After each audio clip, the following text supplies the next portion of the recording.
Səni təbrik ediyorum. Sağ olun. Əsas məsələ var. Çayımızı içdik. Bir-birimizi təriflədik. Valideynini də təriflədik. Hər kəsi təriflədik. Ancaq bu federasiyanın qurulduğu, idmançılar üstündə qurulduğu ancaq deyənmədi. İdmançıların adını tutmadı. Ancaq bilirsən ki, idmançı olmasa federasiya olmağı da lazımsızdır.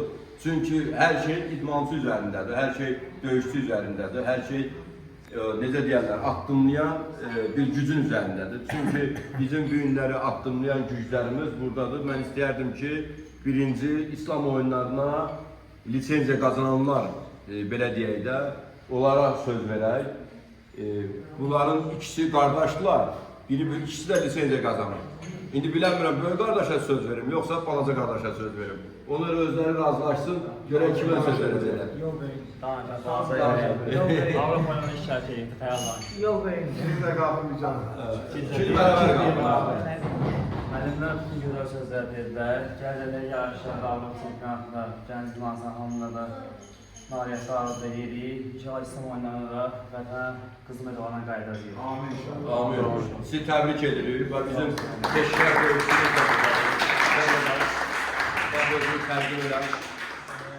Mən Məhəmməd Abbas Sadə, 6 aydır ki, Taylandda təlim toplanışındaydım. Taylandda o təpiklər görürsə, burada nakalt oldu, baba oğlandır. Nakalt edən hamısı babadır. Görürsə videolar ya. Digər idmançılarımız da var Taylandda. Yəni bizim hər tərəfdən nümayəndəmiz var.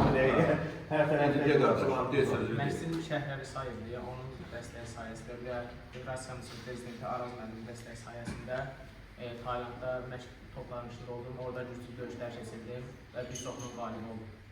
Sağ olun, hər bizi təbrik edirik.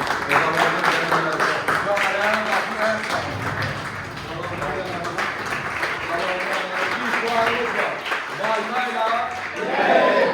Azərbaycan əskəri Maytayla ileri. Uğurlar.